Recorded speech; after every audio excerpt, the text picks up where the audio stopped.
ನಮಸ್ಕಾರ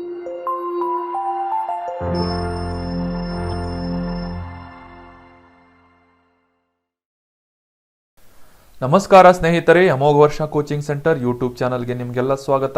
ಇವತ್ತಿನ ದಿನಾಂಕ 12 ಸೆಪ್ಟೆಂಬರ್ 2022. ಈ ದಿನದ ಪ್ರಮುಖವಾದಂತಹ ಕರೆಂಟ್ ಅಫೇರ್ಸ್ ಟಾಪಿಕ್ಗಳನ್ನು ಡಿಸ್ಕಸ್ ಮಾಡೋಣ. ಡಿಸ್ಕಷನ್ ಸ್ಟಾರ್ಟ್ ಮಾಡೋದಕ್ಕಿಂತ ಮುಂಚೆ ಲಾಸ್ಟ್ ಸೆಷನ್ನಲ್ಲಿ ಕೇಳಲಾದಂತಹ ಪ್ರಶ್ನೆಯ ಸರಿಯಾದ ಉತ್ತರವನ್ನು ತಿಳಿದುಕೊಳ್ಳೋಣ.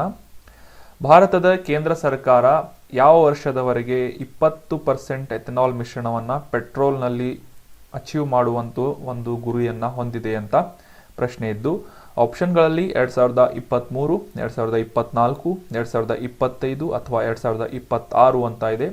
ಸರಿಯಾದ ಉತ್ತರ ಆಪ್ಷನ್ ಸಿ, 2025ರ ವೇಳೆಗೆ 20%ನಷ್ಟು ಎಥೆನಾಲ್ ಮಿಶ್ರಣವನ್ನು ಪೆಟ್ರೋಲ್ನಲ್ಲಿ ಮಾಡಬೇಕು ಅಂತ ಒಂದು ಗುರಿಯನ್ನು ಕೇಂದ್ರ ಸರ್ಕಾರದಿಂದ ಸೆಟ್ ಮಾಡಲಾಗಿದೆ. ರೀಸೆಂಟಾಗಿ ನಾವು ಡಿಸ್ಕಸ್ ಮಾಡಲಾದಂತಹ ಒಂದು ಆರ್ಟಿಕಲ್ನಲ್ಲಿ ಈ ಎಥೆನಾಲ್ ಉತ್ಪಾದನೆಯಲ್ಲಿ ಕರ್ನಾಟಕ ಮುಂಚೂಣಿಯಲ್ಲಿದೆ ಅಂತ ಒಂದು ಆರ್ಟಿಕಲನ್ನು ಡಿಸ್ಕಸ್ ಮಾಡಿದ್ವಿ. ಸೊ ಅದೇ ಒಂದು ಸಂದರ್ಭದಲ್ಲಿ ಭಾರತದ ಕೇಂದ್ರ ಸರ್ಕಾರದ 2025ರ ವೇಳೆಗೆ 20%ನಷ್ಟು ಎಥೆನಾಲ್ ಮಿಶ್ರಣವನ್ನು ಸಾಧಿಸುವಂತಹ ಗುರಿಯನ್ನು ಹೊಂದಿದೆ ಅಂತ ಕೂಡ ಡಿಸ್ಕಸ್ ಮಾಡಲಾಗಿತ್ತು. ನೆನ್ಪಿಟ್ಕೊಳ್ಳಿ, ಈ ಎಥೆನಾಲ್ ಪ್ರೊಡಕ್ಷನ್ನಲ್ಲಿ ಕರ್ನಾಟಕ ಮುಂಚೂಣಿಯಲ್ಲಿದೆ ಅಥವಾ ಪ್ರಥಮ ಸ್ಥಾನದಲ್ಲಿದೆ ಅಂತ ಡಿಸ್ಕಸ್ ಮಾಡಲಾಗಿತ್ತು. ಸರಿಯಾಗಿ ಆನ್ಸರನ್ನು ನೀಡಿದಂತಹ ಪ್ರಶಾಂತ್ ಕೋಳಿ ಹಾಲ್ ಇವರಿಗೆ ಕಾಂಗ್ರ್ಯಾಚುಲೇಷನ್ಸ್. ಇದೇ ರೀತಿ ಡಿಸ್ಕಷನ್ನಲ್ಲಿ ಭಾಗವಹಿಸ್ತಾ ಇರಿ. ಸರಿಯಾದ ಉತ್ತರಗಳನ್ನು ಮತ್ತು ನಿಮ್ಮ ಯಾವುದೇ ಕ್ವೆರೀಸ್ಗಳು, ಕ್ವಶನ್ಗಳು ಇದ್ದರೆ ಕಮೆಂಟ್ ಬಾಕ್ಸ್ನಲ್ಲಿ ಕಮೆಂಟ್ ಮಾಡ್ತಾ ಇರಿ ಅಂತ ಹೇಳ್ತಾ ಇವತ್ತಿನ ಪ್ರಶ್ನೆಯನ್ನು ನೋಡೋಣ. ಯಾವ ಸಂಸ್ಥೆಯು ಭಾರತದ ಮೊದಲ ವರ್ಚುವಲ್ ಸ್ಪೇಸ್ ಮ್ಯೂಸಿಯಂ ಅನ್ನು ಅಭಿವೃದ್ಧಿಪಡಿಸಿದೆ ರೀಸೆಂಟಾಗಿ ಅಂತ ಪ್ರಶ್ನೆ ಇದ್ದು, virtual space museum has been launched by which of the below institute ಅಂತ ಪ್ರಶ್ನೆ ಇದೆ. ಆಪ್ಷನ್ಗಳಲ್ಲಿ DRDO, HAL, ಇಸ್ರೋ ಅಥವಾ ಸ್ಪೇಸ್ ಎಕ್ಸ್ ಅಂತ ಇದೆ. ಸರಿಯಾದ ಉತ್ತರವನ್ನು ಕಮೆಂಟ್ ಬಾಕ್ಸ್ನಲ್ಲಿ ಕಮೆಂಟ್ ಮಾಡಿ. ಭಾರತದಲ್ಲಿ ಮೊದಲ ಬಾರಿಗೆ ವರ್ಚುವಲ್ ಸ್ಪೇಸ್ ಮ್ಯೂಸಿಯಂ ಅನ್ನು ಸ್ಥಾಪನೆ ಮಾಡಿದಂತಹ ಸಂಸ್ಥೆ ಯಾವುದು ಅಂತ ಕಮೆಂಟ್ ಬಾಕ್ಸ್ನಲ್ಲಿ ಕಮೆಂಟ್ ಮಾಡಿ. ಮುಂದಿನ ಸೆಷನ್ನಲ್ಲಿ ಸರಿಯಾದ ಉತ್ತರವನ್ನು ತಿಳಿದುಕೊಳ್ಳೋಣ. ನಮ್ಮ ಅಮೋಘ ವರ್ಷ ಕೋಚಿಂಗ್ ಸೆಂಟರ್ನಲ್ಲಿ ಹೊಸ PC ಮತ್ತು PSI ಬ್ಯಾಚ್ಗಳು ಪ್ರಾರಂಭವಾಗ್ತಾ ಇವೆ. ಇಂಟ್ರೆಸ್ಟ್ ಇರುವಂತಹ ಸೀರಿಯಸ್ ಅಸ್ಪಿರೆಂಟ್ಸ್ಗಳು ವಿಜಯನಗರದಲ್ಲಿರುವಂತಹ ಬ್ರಾಂಚ್ಗೆ ಭೇಟಿ ನೀಡುವುದರ ಮೂಲಕ ಅಡ್ಮಿಷನ್ ಮಾಡ್ಕೋಬಹುದು.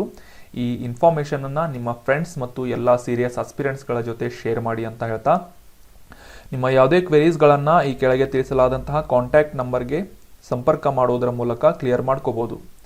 ನಮ್ಮ ಯೂಟ್ಯೂಬ್ ಚಾನಲನ್ನು ಫಸ್ಟ್ ಟೈಮ್ ಭೇಟಿ ಮಾಡ್ತಾ ಇದ್ದರೆ ಸಬ್ಸ್ಕ್ರೈಬ್ ಮಾಡಿ, ಬೆಲ್ ಐಕಾನನ್ನು ಕ್ಲಿಕ್ ಮಾಡಿ. ಇದರಿಂದ ನಾವು ಅಪ್ಲೋಡ್ ಮಾಡುವಂತಹ ಎಲ್ಲ ವಿಡಿಯೋಗಳ ನೋಟಿಫಿಕೇಷನ್ಗಳನ್ನು ನೀವು ಪಡಿಬೋದು. ಅದೇ ರೀತಿ ಈ ಒಂದು ಕಂಟೆಂಟ್ ಇಷ್ಟ ಆದರೆ ನಿಮ್ಮ ಫ್ರೆಂಡ್ಸ್ಗಳ ಜೊತೆ ಈ ಒಂದು ಕಂಟೆಂಟನ್ನು ಶೇರ್ ಮಾಡಿ. ನಿಮ್ಮ ಯಾವುದೇ ಕ್ವೆರೀಸ್ಗಳು, ಸಜೆಷನ್ಗಳು ಇದ್ದರೆ ಕಮೆಂಟ್ ಬಾಕ್ಸ್ನಲ್ಲಿ ಕಮೆಂಟ್ ಮಾಡಿ ಅಂತ ಹೇಳ್ತಾ ಇವತ್ತಿನ ಆರ್ಟಿಕಲ್ಗೆ ಸಂಬಂಧಿಸಿದಂತಹ ಮೊದಲ ಪ್ರಶ್ನೆಯನ್ನು ನೋಡೋಣ. HDI ಅಥವಾ ಹ್ಯೂಮನ್ ಡೆವಲಪ್ಮೆಂಟ್ ಇಂಡೆಕ್ಸ್ ಅಂತ ಒಂದು ರಿಪೋರ್ಟನ್ನು ರಿಲೀಸ್ ಮಾಡಲಾಗುತ್ತೆ ಪ್ರತಿ ವರ್ಷ. ಮಾನವ ಅಭಿವೃದ್ಧಿ ಸೂಚ್ಯಂಕ ವರದಿಯನ್ನು ಬಿಡುಗಡೆ ಮಾಡುವಂತಹ ಸಂಸ್ಥೆ ಯಾವುದು ಅಂತ ಪ್ರಶ್ನೆ ಇದೆ. ಆಪ್ಷನ್ಗಳಲ್ಲಿ WTO ಅಥವಾ world trade organisation, united nation organisation, option 3 UNDP, option 4 world economic forum ಅಂತ ಇದೆ. ಸರಿಯಾದ ಉತ್ತರ ಈ ಮಾನವ ಅಭಿವೃದ್ಧಿ ಸೂಚ್ಯಂಕ ಅಥವಾ ಹ್ಯೂಮನ್ ಡೆವಲಪ್ಮೆಂಟ್ ಇಂಡೆಕ್ಸ್ ಅನ್ನುವ ಒಂದು ವರದಿಯನ್ನು ಪ್ರತಿ ವರ್ಷ united nation development program UNDP ಅನ್ನುವ ಸಂಸ್ಥೆಯಿಂದ ಪಬ್ಲಿಷ್ ಮಾಡಲಾಗುತ್ತೆ. ಈಗ ರೀಸೆಂಟಾಗಿ ಈ ಒಂದು ವರದಿ ರಿಲೀಸ್ ಆಗಿದ್ದು, ಅದರ ಕುರಿತಾಗಿ ಕೆಲವೊಂದಿಷ್ಟು ಮಾಹಿತಿಗಳನ್ನು, exam point of view important ಆದಂತಹ ಮಾಹಿತಿಗಳನ್ನು ತಿಳಿದುಕೊಳ್ಳೋಣ. ಯಾಕಂದರೆ ಸಾಕಷ್ಟು ಬಾರಿ ಈ ಮಾನವ ಅಭಿವೃದ್ಧಿ ಸೂಚ್ಯಂಕದಲ್ಲಿ ಭಾರತ ಎಷ್ಟನೇ ಸ್ಥಾನದಲ್ಲಿದೆ ಅಂತ ಕೆಲವೊಂದಿಷ್ಟು ಎಕ್ಸಾಮ್ಗಳಲ್ಲಿ ಕೇಳಲಾಗಿದ್ದು, ಅದೇ ರೀತಿ ಈ ಒಂದು ವರದಿಯನ್ನು ಬಿಡುಗಡೆ ಮಾಡುವಂತಹ ಸಂಸ್ಥೆ ಯಾವುದು ಅಂತ ಕೂಡ ಕೆಲವೊಂದಿಷ್ಟು ಎಕ್ಸಾಮ್ಗಳಲ್ಲಿ ಕೇಳಲಾಗಿದೆ. ಸೊ ಈ ರೀತಿಯಾದಂತಹ ಪ್ಯಾಟರ್ನ್ಗಳನ್ನು ಪದೇ ಪದೇ ರಿಪೀಟ್ ಮಾಡ್ತಾ ಇರೋದ್ರಿಂದ ಸೊ ಇದರ ಬಗ್ಗೆ ಇಂಪಾರ್ಟೆಂಟ್ ಆದಂತಹ ಮಾಹಿತಿಯನ್ನು ತಿಳಿದುಕೊಳ್ಳೋದು ಮಹತ್ವದ್ದಾಗಿರುತ್ತೆ. ಸೊ 2021ರ ಈ ಒಂದು HDI ಅಥವಾ ಹ್ಯೂಮನ್ ಡೆವಲಪ್ಮೆಂಟ್ ಇಂಡೆಕ್ಸನ್ನು ರಿಲೀಸ್ ಮಾಡಲಾಗಿದ್ದು, ಈ 191 ದೇಶಗಳಲ್ಲಿ ಭಾರತಕ್ಕೆ 132ನೇ ಸ್ಥಾನ ಲಭಿಸಿದೆ. ಸೊ 3 ದಶಕಗಳಲ್ಲಿ ಮೊದಲ ಬಾರಿಗೆ ಸತತ 2 ವರ್ಷಗಳಲ್ಲಿ ತನ್ನ ಅಂಕಗಳಲ್ಲಿ ಕುಸಿತಗಳನ್ನು ಕಾಣ್ತಾ ಇದೆ ಭಾರತ ಅಂತ ಈ ಒಂದು ರಿಪೋರ್ಟ್ನಲ್ಲಿ ಹೇಳ್ತಾ ಇದೆ. ನೆನ್ಪಿಟ್ಕೊಳ್ಳಿ, ಭಾರತದ 2021ರ ಈ HDI ಇಂಡೆಕ್ಸ್ ಅಥವಾ ಹ್ಯೂಮನ್ ಡೆವಲಪ್ಮೆಂಟ್ ಇಂಡೆಕ್ಸ್ನ ವರದಿಯಲ್ಲಿ ಭಾರತಕ್ಕೆ ಸಿಕ್ಕಂತಹ ಸ್ಥಾನ ಯಾವುದು ಅಂತಂದರೆ 132. ಸೊ ಈ ಡೆವಲಪ್ಮೆಂಟ್ ಇಂಡೆಕ್ಸ್ ಬಗ್ಗೆ ಕೂಡ ಕೆಲವೊಂದಿಷ್ಟು ಇಂಪಾರ್ಟೆಂಟ್ ಮಾಹಿತಿಯನ್ನು ತೆಗೆದುಕೊಳ್ಳೋಣ. ಈ ಹ್ಯೂಮನ್ ಡೆವಲಪ್ಮೆಂಟ್ ಇಂಡೆಕ್ಸ್ ಏನಿದೆ ಇದನ್ನು 1990ರಿಂದ ಪ್ರತಿ ವರ್ಷ ಬಿಡುಗಡೆ ಮಾಡಲಾಗ್ತಾ ಇದೆ. ಸೊ ಮುಖ್ಯವಾಗಿ ಈ ಮಾನವ ಅಭಿವೃದ್ಧಿಯ ವಿಧಾನಗಳ ಮೂಲಕ ವಿಭಿನ್ನ ವಿಷಯಗಳನ್ನು ಎಕ್ಸ್ಪ್ಲೋರ್ ಮಾಡುವ ನಿಟ್ಟಿನಲ್ಲಿ ಈ ಒಂದು ಮಾನವ ಅಭಿವೃದ್ಧಿ ಸೂಚ್ಯಂಕವನ್ನು ಯುನೈಟೆಡ್ ನೇಷನ್ ಡೆವಲಪ್ಮೆಂಟ್ ಪ್ರೋಗ್ರಾಮ್ನಿಂದ ಪಬ್ಲಿಷ್ ಮಾಡಲಾಗುತ್ತೆ. So the report is published every year by United Nations Development program UNDP ಅಂತ ಇದೆ. ಇದಕ್ಕೆ ಒಂದು ಸಪ್ಲಿಮೆಂಟರಿ ಕ್ವಶನ್ ಕೇಳ್ತೀನಿ. ಈ ಯುನೈಟೆಡ್ ನೇಷನ್ ಡೆವಲಪ್ಮೆಂಟ್ ಪ್ರೋಗ್ರಾಮ್ನ ಹೆಡ್ ಕ್ವಾರ್ಟರ್ಸ್ ಎಲ್ಲಿದೆ ಅಂತ ತಿಳ್ಕೊಂಡು ಕಮೆಂಟ್ ಬಾಕ್ಸ್ನಲ್ಲಿ ಕಮೆಂಟ್ ಮಾಡಿ. Where is the headquarter of UNDP located ಇನ್?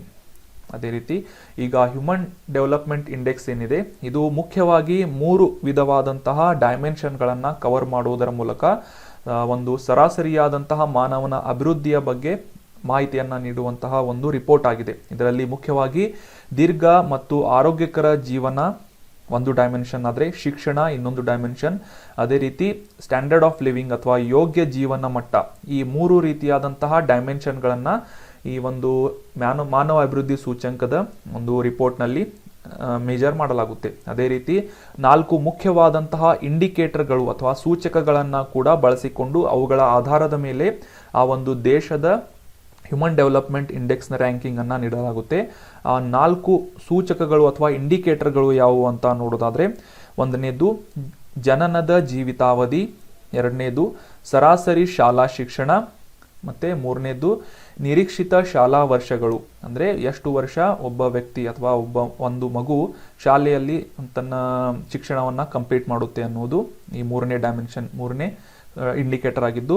4ನೇ ಇಂಡಿಕೇಟರ್ ಬಗ್ಗೆ ನೋಡೋದಾದರೆ ತಲಾವಾರು ಒಟ್ಟು ರಾಷ್ಟ್ರೀಯ ಆದಾಯ, ಗ್ರಾಸ್ ನ್ಯಾಷನಲ್ ಇನ್ಕಮ್ ಅಂತ ಈ ಒಂದು ಇಂಡಿಕೇಟರನ್ನು ಕೂಡ ಈ ಹ್ಯೂಮನ್ ಡೆವಲಪ್ಮೆಂಟ್ ಇಂಡೆಕ್ಸನ್ನು ಮೇಜರ್ ಮಾಡಲು ಅಥವಾ ಲೆಕ್ಕ ಹಾಕಲು ಬೇಸನ್ನು ತೆಗೆದುಕೊಳ್ಳಲಾಗುತ್ತೆ. ಅದೇ ರೀತಿ ಈ 2021ರ ಈ ಒಂದು ರಿಪೋರ್ಟನ್ನು ರೀಸೆಂಟಾಗಿ ರಿಲೀಸ್ ಮಾಡಲಾಗಿದ್ದು, ಇದರ ಒಂದು ಥೀಮ್ ಅಥವಾ ವಿಷಯ ಏನು ಅಂತ ತಿಳ್ಕೊಳ್ಳೋದಾದರೆ ಈ ರೀತಿಯಾದ ಪಾಯಿಂಟ್ಸ್ಗಳನ್ನು ಕೂಡ ಎಕ್ಸಾಮ್ನಲ್ಲಿ ಕೇಳ್ತಾ ಇರ್ತಾರೆ.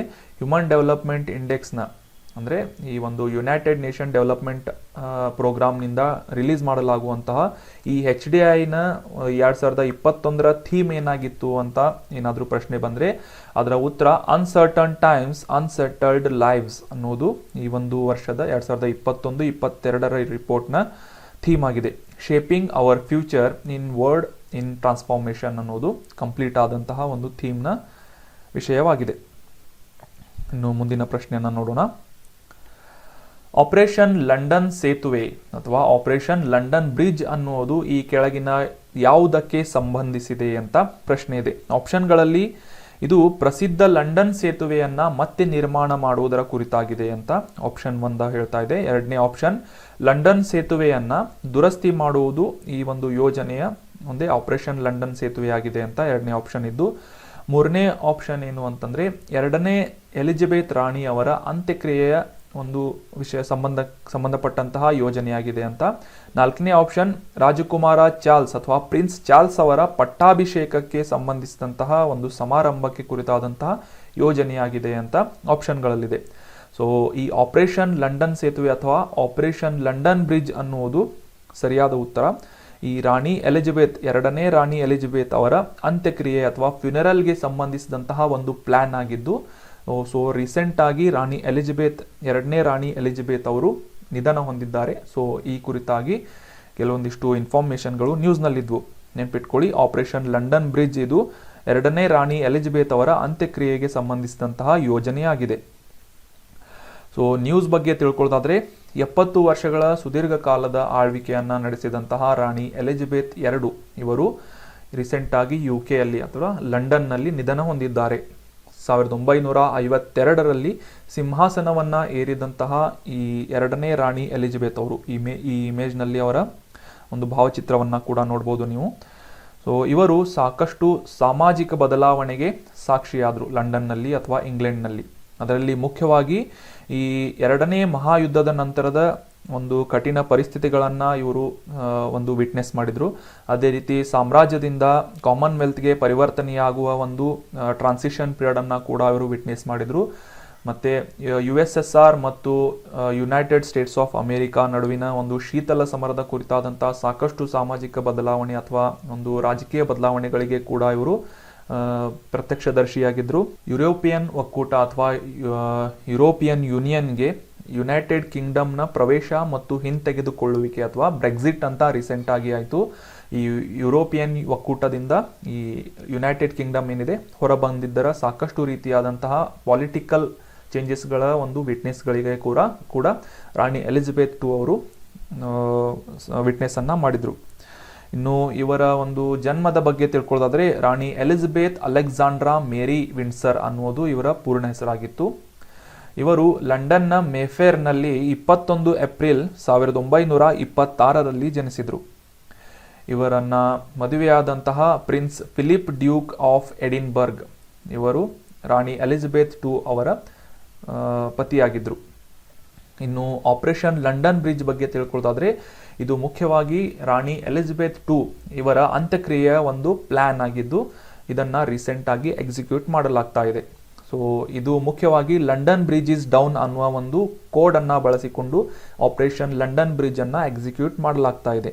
ಇದು ಮುಖ್ಯವಾಗಿ ಈ ಎರಡನೇ ರಾಣಿ ಎಲಿಜಬೆತ್ ಅವರ ಸಾವಿನ ಘೋಷಣೆ ಆಗಿರ್ಬೋದು, ಅಧಿಕೃತವಾದಂತಹ ಶೋಕಾಚರಣೆಯ ಅವಧಿ ಆಗಿರ್ಬೋದು, ಮತ್ತೆ ಅವರ ಅಂತ್ಯಕ್ರಿಯೆಯ ಕುರಿತಾದಂತಹ ವಿವರಗಳನ್ನ ಈ ಒಂದು ಆಪರೇಷನ್ ಲಂಡನ್ ಬ್ರಿಡ್ಜ್ ನಲ್ಲಿ ಮೆನ್ಷನ್ ಮಾಡಲಾಗಿದೆ. ಇದನ್ನ 1960ರ ಒಂದು ದಶಕಗಳಲ್ಲಿ ರೂಪಿಸಲಾಗಿತ್ತು ಆಪರೇಷನ್ ಲಂಡನ್ ಬ್ರಿಡ್ಜ್ ಅನ್ನ. ಸೊ ಅದಾದ ನಂತರ ಅದಕ್ಕೆ ರಿಲೇಟ್ ಆದಂತಹ ಇನ್ನೊಂದು ಆಪರೇಷನ್ ಏನು ಹೇಳುತ್ತೆ ಕಾರ್ಯಾಚರಣೆ ಏನು ಹೇಳುತ್ತೆ ಅಂತಂದ್ರೆ ಯುನಿಕಾರ್ನ್ ಅಂತ ಇದನ್ನ ಕರೆಯಲಾಗುತ್ತೆ. ಆಪರೇಷನ್ ಯೂನಿಕಾರ್ನ್ ಅಂತಂದ್ರೆ ಸಪೋಸ್ ಈ ಸ್ಕಾಟ್ಲೆಂಡ್ ನಲ್ಲಿ ರಾಣಿಯವರು ತೀರಿಕೊಂಡರೆ ಯಾವ ರೀತಿಯಾದಂತಹ ಒಂದು ಪ್ರಿಪ್ರೇಷನ್ ಮಾಡಬಹುದಾಗಿರೋದು, ಒಂದು ಕಾರ್ಯಾಚರಣೆಯನ್ನ ಮಾಡಬೇಕು ಅಂತ ಈ ಆಪರೇಷನ್ ಯೂನಿಕಾರ್ನ್ ನಲ್ಲಿ ಮೆನ್ಷನ್ ಮಾಡಲಾಗಿದೆ. ಅದೇ ರೀತಿ ಇನ್ನೊಂದು ಆಪರೇಷನ್ ಈ ಒಂದು ರಾಣಿ ಎಲಿಜಬೆತ್ ಅವರ ಫ್ಯುನರಲ್ಗೆ ಸಂಬಂಧಿಸಿದಂತಹ ಏನು ಅಂತಂದ್ರೆ ಈ ರಾಣಿ ಎಲಿಜಬೆತ್ ಅವರ ನಂತರ 3ನೇ ಕಿಂಗ್ ಚಾರ್ಲ್ಸ್ ಅವರ ಸಿಂಹಾಸನದ ಪ್ರವೇಶವನ್ನ ಕುರಿತಾದಂತಹ ಒಂದು ಆಪರೇಷನ್ ಏನಿದೆ ಸ್ಪ್ರಿಂಗ್ ಟೈಡ್ ಅನ್ನುವ ಒಂದು ಹೆಸರಿನಿಂದ ಎಕ್ಸಿಕ್ಯೂಟ್ ಮಾಡಲಾಗುವುದು. ಇದರಲ್ಲಿ ಈ 3ನೇ ಕಿಂಗ್ ಚಾರ್ಲ್ಸ್ ಅವರ ಸಿಂಹಾಸನದ ಪ್ರವೇಶ ಅಥವಾ ಇವರ ಪಟ್ಟಾಭಿಷೇಕ ಆಗಿರ್ಬೋದು, ಮತ್ತೆ ಯುನೈಟೆಡ್ ಕಿಂಗ್ಡಮ್ನ ವಿವಿಧ ದೇಶಗಳಿಗೆ ಅವರ ಮೊದಲ ಪ್ರವಾಸವನ್ನ ಕುರಿತಾಗಿ ಈ ಒಂದು ಆಪರೇಷನ್ ಸ್ಪ್ರಿಂಗ್ ಟೈಡ್ ನಲ್ಲಿ ಮೆನ್ಷನ್ ಮಾಡಲಾಗಿದೆ. ಸೊ ನೆನ್ಪಿಟ್ಕೊಳ್ಳಿ, 3 ರೀತಿಯಾದಂತಹ ಆಪರೇಷನ್ಗಳನ್ನ ನಾವು ಈ ಒಂದು ಆರ್ಟಿಕಲ್ ನಲ್ಲಿ ಡಿಸ್ಕಸ್ ಮಾಡಿದ್ವಿ. ಒಂದನೇದು ಆಪರೇಷನ್ ಲಂಡನ್ ಬ್ರಿಡ್ಜ್ ಅಂತ, ಇದು ಎರಡನೇ ಎಲಿಜಬೆತ್ ರಾಣಿಯವರ ಒಂದು ಫ್ಯುನರಲ್ಸ್ಗೆ ಸಂಬಂಧಿಸಿದಂತಹ ಒಂದು ಯೋಜನೆಯಾಗಿದ್ದು, ಎರಡನೇದು ಈ ರಾಣಿಯವರು ಈ ಸ್ಕಾಟ್ಲೆಂಡ್ ನಲ್ಲಿ ನಿಧನ ಹೊಂದಿದರೆ ಆಪರೇಷನ್ ಯೂನಿಕಾರ್ನ್ ಅನ್ನ ಎಕ್ಸಿಕ್ಯೂಟ್ ಮಾಡಬೇಕಾಗ್ತಾ ಇತ್ತು. ಅದೇ ರೀತಿ ಸ್ಪ್ರಿಂಗ್ ಟೈಡ್ ಅನ್ನುವ ಒಂದು ಆಪರೇಷನ್ ಏನಿದೆ ಮೂರನೇ ಕಿಂಗ್ ಚಾರ್ಲ್ಸ್ ಅವರ ಸಿಂಹಾಸನವನ್ನ ಪ್ರವೇಶ ಮಾಡುವುದು ಮತ್ತೆ UK ಸಂಬಂಧಿಸಿದಂತಹ ಪ್ರವಾಸವನ್ನ ಕೈಗೊಳ್ಳುವುದರ ಕುರಿತಾದಂತಹ ಇನ್ಫಾರ್ಮೇಶನ್ಗಳನ್ನ ಈ ಒಂದು ಯೋಜನೆಯಲ್ಲಿ ಮೆನ್ಷನ್ ಮಾಡಲಾಗಿದೆ. ಸೊ ಮುಂದಿನ ಪ್ರಶ್ನೆಯನ್ನ ನೋಡೋಣ. ಭಾರತೀಯ ಸಂವಿಧಾನದ ಯಾವ ವಿಧಿಯಲ್ಲಿ ಏಕರೂಪ ನಾಗರಿಕ ಸಂಹಿತೆ ಅಥವಾ ಯೂನಿಫಾರ್ಮ್ ಸಿವಿಲ್ ಕೋಡ್ ಬಗ್ಗೆ ಉಲ್ಲೇಖಿಸಲಾಗಿದೆ ಅಂತ ಪ್ರಶ್ನೆ ಇದೆ. ಆಪ್ಷನ್ಗಳಲ್ಲಿ ಆರ್ಟಿಕಲ್ 38, ಆರ್ಟಿಕಲ್ 41, ಆರ್ಟಿಕಲ್ 44 ಅಥವಾ ಆರ್ಟಿಕಲ್ 52 ಅಂತ ಇದೆ. ಸೊ ನಮಗೆಲ್ಲ ಗೊತ್ತಿರೋ ಹಾಗೆ ಈ ಏಕರೂಪ ನಾಗರಿಕ ಸಂಹಿತೆ ಅಥವಾ ಯೂನಿಫಾರ್ಮ್ ಸಿವಿಲ್ ಕೋಡ್ ಅನ್ನ ಆರ್ಟಿಕಲ್ 44ರಲ್ಲಿ ಮೆನ್ಷನ್ ಮಾಡಲಾಗಿದೆ. Directive principles of state policy ಅಂತ ನಾವು ಈ ಒಂದು ಆರ್ಟಿಕಲ್ 44ರ ಬಗ್ಗೆ ನಮ್ಮ ಪಾಲಿಟಿಯಲ್ಲಿ ಅಥವಾ ರಾಜನೀತಿ ಶಾಸ್ತ್ರದ ಬಗ್ಗೆ ಡಿಸ್ಕಸ್ ಮಾಡುವಾಗ ಅಥವಾ ಓದುವಾಗ ಇದನ್ನ ತಿಳಿದುಕೊಂಡಿರುತ್ತೇವೆ. ಸೊ ರೀಸೆಂಟ್ ಆಗಿ ಯೂನಿಫಾರ್ಮ್ ಸಿವಿಲ್ ಕೋಡ್ ನ್ಯೂಸ್ನಲ್ಲಿದೆ. ಏನು ಅಂತಂದ್ರೆ ಉತ್ತರಾಖಂಡದಲ್ಲಿ ಭಾರತದ ಸ್ವತಂತ್ರ ನಂತರ ಮೊದಲ ಬಾರಿಗೆ ಏಕರೂಪ ನಾಗರಿಕ ಸಂಹಿತೆಯನ್ನ ಅನುಷ್ಠಾನ ಮಾಡಿಸುವಂತಹ ಒಂದು ಸಮಿತಿಯನ್ನ ರಚಿಸಲಾಗಿದೆ. ಸೊ ಈ ಸಮಿತಿ ರಂಜನಾ ಪ್ರಕಾಶ್ ದೇಸಾಯಿ ಅವರು ಅಂದ್ರೆ ನಿವೃತ್ತ ನ್ಯಾಯಮೂರ್ತಿಯಾದಂತಹ ರಂಜನಾ ಪ್ರಕಾಶ್ ದೇಸಾಯಿ ಅವರ ನೇತೃತ್ವದಲ್ಲಿ ನಿರ್ಮಿಸಲಾಗ್ತಾ ಇದೆ. ಸೊ ಇವರು ಇದಕ್ಕಿಂತ ಮುಂಚೆ ಡಿಲಿಮಿಟೇಷನ್ ಆಯೋಗದ ಮುಖ್ಯಸ್ಥರು ಕೂಡ ಆಗಿ ಸೇವೆಯನ್ನ ಸಲ್ಲಿಸಿದ್ದಾರೆ.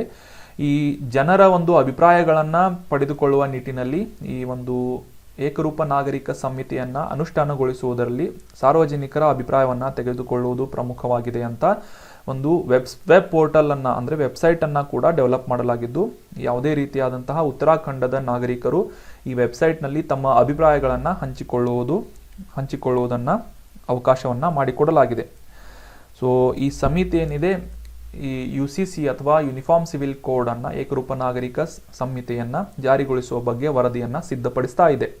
ನಮಗೆಲ್ಲ ಗೊತ್ತಿರುವ ಹಾಗೆ ಭಾರತದ ಸಂವಿಧಾನದ 44ನೇ ವಿಧಿ ಅಂದರೆ ರಾಜನೀತಿ ನಿರ್ದೇಶಕ ತತ್ವಗಳು ಅಂದರೆ ಡೈರೆಕ್ಟಿವ್ ಪ್ರಿನ್ಸಿಪಲ್ಸ್ ಆಫ್ ಸ್ಟೇಟ್ ಪಾಲಿಸಿಯಲ್ಲಿ 44ನೇ ಒಂದು ಆರ್ಟಿಕಲ್ನಲ್ಲಿ ಈ ಯೂನಿಫಾರ್ಮ್ ಸಿವಿಲ್ ಕೋಡ್ ಬಗ್ಗೆ ಮೆನ್ಷನ್ ಮಾಡಲಾಗಿದೆ. ಇದು ಮುಖ್ಯವಾಗಿ ಭಾರತದಾದ್ಯಂತ ನಾಗರಿಕರಿಗೆ ಏಕರೂಪದ ನಾಗರಿಕ ಸಂಹಿತೆಯನ್ನು ಭದ್ರಪಡಿಸುವ ನಿಟ್ಟಿನಲ್ಲಿ ಒಂದು ರಾಜ್ಯವು ಪ್ರಯತ್ನಿಸುವುದನ್ನು ಹೇಳುತ್ತದೆ. ಮುಖ್ಯವಾಗಿ ಈ ನಾಗರಿಕರಿಗೆ ಸಂಬಂಧಿಸಿದಂತಹ ಮದುವೆ ಆಗಿರ್ಬೋದು, ವಿಚ್ಛೇದನ ಆಗಿರ್ಬೋದು, ಉತ್ತರಾಧಿಕಾರ, ದತ್ತು ಸ್ವೀಕಾರದಂತಹ ಸಾಕಷ್ಟು ವಿಷಯಗಳು, ಈ ಧಾರ್ಮಿಕ ಸಮುದಾಯಗಳಿಗೆ ಸೇರಿದಂತಹ ಸಾಕಷ್ಟು ಸಂಹಿತೆಗಳನ್ನು ಈ ಯೂನಿಫಾರ್ಮ್ ಸಿವಿಲ್ ಕೋಡ್ನಲ್ಲಿ ಮೆನ್ಷನ್ ಮಾಡಲಾಗುತ್ತೆ. ಇನ್ನು ಭಾರತದಲ್ಲಿ ಮೊದಲ ಬಾರಿಗೆ ಅಂದರೆ ಈ ಒಂದು ಯೂನಿಫಾರ್ಮ್ ಸಿವಿಲ್ ಕೋಡನ್ನು ಸದ್ಯಕ್ಕೆ ಹೊಂದಿರುವಂತಹ ಏಕೈಕ ರಾಜ್ಯ ಯಾವುದು ಅಂತಂದರೆ ಗೋವಾ ಆಗಿದೆ. ಭಾರತದ ಸ್ವತಂತ್ರಕ್ಕಿಂತ ಮುಂಚೆ ಪೋರ್ಚುಗೀಸ್ ಸಿವಿಲ್ ಕೋಡ್ನಲ್ಲಿ ಈ ಯೂನಿಫಾರ್ಮ್ ಸಿವಿಲ್ ಕೋಡನ್ನು ಗೋವಾದಲ್ಲಿ ಫಾಲೋ ಮಾಡಲಾಗ್ತಾ ಇತ್ತು. ಕೌಟುಂಬಿಕ ಕಾನೂನು, ನಾಗರಿಕ ಕಾನೂನುಗಳ ಒಂದು ಇನ್ಫಾರ್ಮೇಷನ್ಗಳನ್ನು ಈ ಪೋರ್ಚುಗೀಸ್ ಸಿವಿಲ್ ಕೋಡ್ನಲ್ಲಿ ಮೆನ್ಷನ್ ಮಾಡಲಾಗಿತ್ತು. ಸೊ ಅದೇ ಒಂದು ಪಾಲಿಸಿಯನ್ನು ಕಂಟಿನ್ಯೂ ಆಗಿ ಗೋವಾದಲ್ಲಿ ಮುಂದುವರಿಸಲಾಗ್ತಾ ಇದೆ. 1961ರ ಗೋವಾದ ಸ್ವಾಧೀನಪಡಿಸಿಕೊಂಡ ನಂತರ, ಭಾರತದ ಒಂದು ಭಾಗವಾದ ನಂತರ ಈ ಒಂದು ಯೂನಿಫಾರ್ಮ್ ಸಿವಿಲ್ ಕೋಡನ್ನು ಕಂಟಿನ್ಯೂ ಮಾಡಿದಂತಹ ಮೊದಲ ರಾಜ್ಯ ಯಾವುದು ಅಂತಂದರೆ ಗೋವಾ ಆಗಿದೆ. ಸ್ವಾತಂತ್ರ್ಯ ನಂತರ ಈ ಒಂದು ಯೂನಿಫಾರ್ಮ್ ಸಿವಿಲ್ ಕೋಡನ್ನು ಪ್ರಥಮ ಬಾರಿಗೆ ಅನುಷ್ಠಾನಗೊಳಿಸುವ ನಿಟ್ಟಿನಲ್ಲಿ ಕೆಲಸ ಮಾಡ್ತಾ ಇರುವಂತಹ ರಾಜ್ಯ ಯಾವುದು ಅಂತಂದರೆ ಉತ್ತರಾಖಂಡ್. ನೆನ್ಪಿಟ್ಕೊಳ್ಳಿ. ಮುಂದಿನ ಪ್ರಶ್ನೆಯನ್ನು ನೋಡೋಣ. ಭೀತರ್ಕನಿಕಾ ಅನ್ನುವ ರಾಷ್ಟ್ರೀಯ ಉದ್ಯಾನವನ ಎಲ್ಲಿದೆ ಅಥವಾ ಯಾವ ರಾಜ್ಯದಲ್ಲಿದೆ ಅಂತ ಪ್ರಶ್ನೆ ಇದೆ. ಆಪ್ಷನ್ಗಳಲ್ಲಿ ಪಶ್ಚಿಮ ಬಂಗಾಳ, ಒಡಿಶಾ, ಛತ್ತೀಸ್ಗಢ, ಜಾರ್ಖಂಡ್ ಅಂತ ಇದೆ. ಸರಿಯಾದ ಉತ್ತರ ಭೀತರ್ಕನಿಕಾ ಅನ್ನುವ ನ್ಯಾಷನಲ್ ಪಾರ್ಕ್ ಏನಿದೆ ಒಡಿಶಾದ ರಾಜ್ಯದಲ್ಲಿ ನಾವು ಕಾಣಬಹುದಾಗಿದೆ. ಸೊ ನೆನ್ಪಿಟ್ಕೊಳ್ಳಿ, ಒಡಿಶಾದಲ್ಲಿ ಭೀತರ್ಕನಿಕಾ ರಾಷ್ಟ್ರೀಯ ಉದ್ಯಾನವನ ಇದೆ. ಸೊ ಇದರ ಕುರಿತಾಗಿ ಕೆಲವೊಂದಿಷ್ಟು ಇನ್ಫಾರ್ಮೇಷನ್ಗಳು ನ್ಯೂಸ್ನಲ್ಲಿದ್ದು. ಭೀತರ್ಕನಿಕಾ ವನ್ಯಜೀವಿ ಅಭಯಾರಣ್ಯ ಯಾಕೆ ನ್ಯೂಸ್ನಲ್ಲಿತ್ತು ಅಂತ ಕಾಂಟೆಕ್ಸ್ಟನ್ನು ಅರ್ಥ ಮಾಡ್ಕೊಳ್ಳೋದಾದರೆ, ಪ್ರಾನ್ಸ್ ಅಥವಾ ಸೀಗಡಿ ಅಂತ ಕರೆಯಲಾಗುತ್ತೆ. ಸೊ ಇವುಗಳ ಕೃಷಿಗಾಗಿ ಈ ಒಂದು ಜಲಚರ ಸಾಕಾಣಿಕೆ ಕಂಪನಿಗಳಿಗೆ ರೀಸೆಂಟಾಗಿ ಒಡಿಶಾದಿಂದ ಗುತ್ತಿಗೆಯನ್ನು ಅಥವಾ ಕಾಂಟ್ರಾಕ್ಟನ್ನು ನೀಡಲಾಗಿತ್ತು. ಸೊ ಅದನ್ನು ಈಗ ರದ್ದುಗೊಳಿಸುವಂತಹ ಕಾರ್ಯವನ್ನು ಮಾಡಲಾಗಿದೆ. ಮುಖ್ಯವಾಗಿ ಈ ಮೊಸಳೆ ಸಂರಕ್ಷಣೆ ಮತ್ತು ದಟ್ಟ ಮ್ಯಾಂಗ್ರೋವ್ ಕಾಡುಗಳಿಗೆ ಪ್ರಸಿದ್ಧವಾದಂತಹ ಈ ಭೀತರ್ಕನಿಕಾ ವನ್ಯಜೀವಿ ಅಭಯಾರಣ್ಯದಲ್ಲಿ ಈ ಒಂದು ಗುತ್ತಿಗೆಯನ್ನು ಅಂತಂದರೆ ಕಾಂಟ್ರಾಕ್ಟನ್ನು ಕ್ಯಾನ್ಸಲ್ ಮಾಡಲಾಗಿದೆ. ಸೊ ಆ ಒಂದು ವನ್ಯಜೀವಿ ಅಭಯಾರಣ್ಯಕ್ಕೆ ಯಾವುದೇ ರೀತಿಯಾದಂತಹ ತೊಂದರೆಗಳನ್ನು ಮಾಡಬಾರ್ದು ಅಥವಾ ಮಾನವ ನಿರ್ಮಿತ ಒಂದು ಕೆಲವೊಂದಿಷ್ಟು ಚೇಂಜಸ್ಗಳನ್ನು, ಮಾರ್ಪಾಟುಗಳನ್ನು ಮಾಡುವುದರಿಂದ ಅಲ್ಲಿನ ಸಸ್ಯ ಪ್ರಭೇದಗಳಿಗೆ, ಜೀವ ಪ್ರಭೇದಗಳಿಗೆ ಯಾವುದೇ ತೊಂದರೆ ಆಗಬಾರ್ದು ಅನ್ನುವ ಒಂದು ಉದ್ದೇಶದಿಂದ ಈ ಒಂದು ಸೀಗಡಿ ಕೃಷಿಗಾಗಿ ಕೊಡಲಾದಂತಹ ಕಾಂಟ್ರಾಕ್ಟನ್ನು ಕ್ಯಾನ್ಸಲ್ ಮಾಡಲಾಗಿದೆ. ಸೊ ಇನ್ನು ಭೀತರ್ಕನಿಕಾ ನ್ಯಾಷನಲ್ ಪಾರ್ಕ್ ಬಗ್ಗೆ ತಿಳ್ಕೊಳ್ಳೋದಾದರೆ, ಇದು ಒಡಿಶಾದ ಕೇಂದ್ರಪಾರ್ ಅನ್ನುವ ಜಿಲ್ಲೆಯಲ್ಲಿ ಕಂಡುಬರಬಹುದಾದಂತಹ ಅಥವಾ ಲೊಕೇಟ್ ಆದಂತಹ ವನ್ಯಜೀವಿ ಅಭಯಾರಣ್ಯ ಅಥವಾ ನ್ಯಾಷನಲ್ ಪಾರ್ಕ್ ಆಗಿದೆ. ಇದು ಚಿಲ್ಕಾ ಸರೋವರದ ನಂತರ ಈ ಪ್ರದೇಶವನ್ನು ರಾಜ್ಯದ 2ನೇ ರಾಮ್ಸಾರ್ ಪಟ್ಟಿಗೆ ಸೇರಿಸಿದಂತಹ ಒಂದು ಲೊಕೇಶನ್ ಅಥವಾ ಒಂದು ಜಾಗ್ರಫಿಕಲ್ ಲೊಕೇಶನ್ ಇದೆ. ಭೀತರ್ಕನಿಕಾ ವನ್ಯಜೀವಿ ಅಭಯಾರಣ್ಯ ಆಗಿದೆ. ಇದು ಗಹಿರ್ಮಾತಾ ಬೀಚ್ ಮತ್ತು ಪೂರ್ವದಲ್ಲಿ ಸಮುದ್ರದ ಒಂದು ಅಭಯಾರಣ್ಯದ ನಡುವೆ ಬರುವಂತಹ ಒಂದು ಪ್ರದೇಶವಾಗಿದ್ದು, ಈ ಬಂಗಾಳ ಕೊಲ್ಲಿಯಿಂದ ಜೌಗು ಪ್ರದೇಶ ಮತ್ತು ಮ್ಯಾಂಗ್ರೋವ್ಗಳನ್ನು ಪ್ರತ್ಯೇಕಿಸುವಂತಹ ಒಂದು ಲ್ಯಾಂಡ್ ಫಾರ್ಮ್ ಅಥವಾ ಲ್ಯಾಂಡ್ ಬಾಡಿ ಆಗಿದೆ.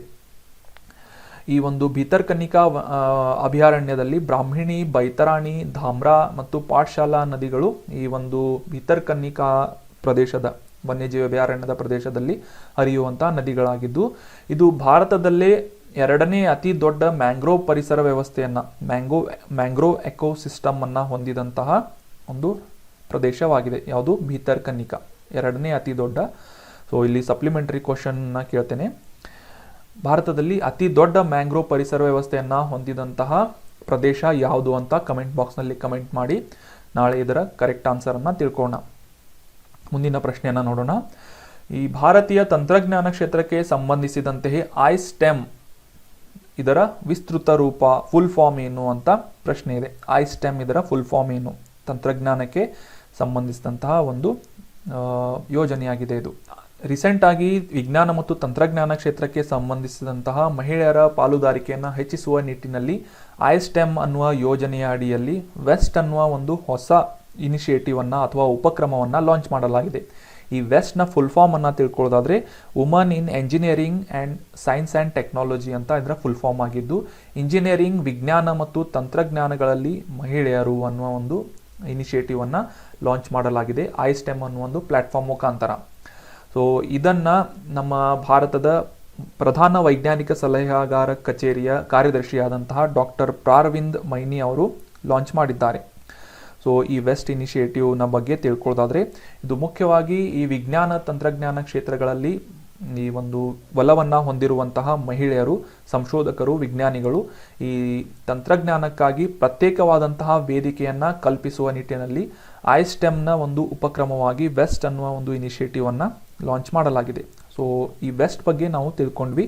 ಐಸ್ಟೆಮ್ ಕುರಿತಾಗಿ ಕೆಲವೊಂದಿಷ್ಟು ಇಂಪಾರ್ಟೆಂಟ್ ಮಾಹಿತಿಯನ್ನು ತಿಳಿದುಕೊಳ್ಳೋಣ. ಐಸ್ಟೆಮ್ನ ಮುಖ್ಯವಾಗಿ ಇನ್ಫಾರ್ಮೇಷನ್ ತಿಳ್ಕೊಳ್ಳೋಕ್ಕಿಂತ ಮುಂಚೆ ಇದರ ಫುಲ್ ಫಾರ್ಮನ್ನು ಅರ್ಥ ಮಾಡ್ಕೊಳ್ಳೋದಾದರೆ, Indian science and technology and engineering facility map ಅನ್ನುವುದು ಇದರ ಫುಲ್ ಫಾರ್ಮ್ ಆಗಿದೆ. ಐಸ್ಟೆಮ್ನ ಫುಲ್ ಫಾರ್ಮ್ ಏನು ಅಂತಂದರೆ Indian science and technology engineering facility map ಅಂತ ಇದರ ಫುಲ್ ಫಾರ್ಮ್ ಆಗಿದೆ.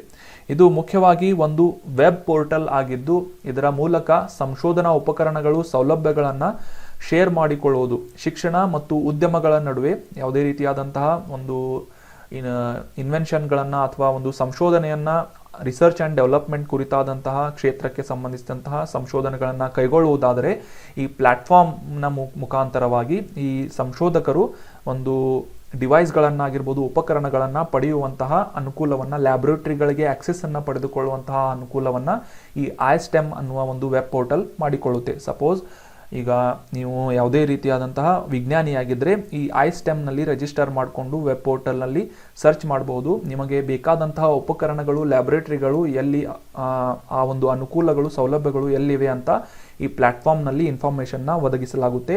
ಆ ಒಂದು ಇನ್ಫಾರ್ಮೇಷನನ್ನು ಆಕ್ಸೆಸ್ ಮಾಡಿಕೊಳ್ಳುವುದರ ಮೂಲಕ ನಿಮಗೆ ಬೇಕಾದಂತಹ ಉಪಕರಣಗಳು, ಲ್ಯಾಬೊರೇಟರಿಗಳ ಸಹಾಯದಿಂದ ನಿಮ್ಮ ಸಂಶೋಧನೆಯನ್ನು ಮುಂದುವರಿಸಬೇಕಾಗುತ್ತೆ. ಸೊ ಈ ರೀತಿಯಾದಂತಹ ಅನುಕೂಲವನ್ನು ಮಾಡಿಕೊಡುವುದು ಈ ಐಸ್ಟೆಮ್ ಅನ್ನುವ ವೆಬ್ ಪೋರ್ಟಲ್ನ ಮುಖ್ಯ ಉದ್ದೇಶ ಆಗಿದೆ. ಇನ್ನು ಮುಖ್ಯವಾಗಿ ಈ ಐಸ್ಟೆಮ್ ಅನ್ನುವ ಒಂದು ಉಪಕ್ರಮವನ್ನು ಲಾಂಚ್ ಮಾಡಿದ್ದರ ಹಿಂದಿನ ಮುಖ್ಯ ವಿಶೇಷ ಉದ್ದೇಶ, ಗುರಿ ಏನು ಅಂತಂದರೆ, ಮಹಿಳೆಯರನ್ನು ಈ ಒಂದು ವಿಜ್ಞಾನ ಮತ್ತು ತಂತ್ರಜ್ಞಾನ ಕ್ಷೇತ್ರಗಳಲ್ಲಿ ಭಾಗವಹಿಸುವಿಕೆಯನ್ನು ಹೆಚ್ಚಿಸುವುದು ಈ ಒಂದು ಐಸ್ಟೆಮ್ ಉಪಕ್ರಮದ ಮುಖ್ಯ ಗುರಿಯಾಗಿದೆ.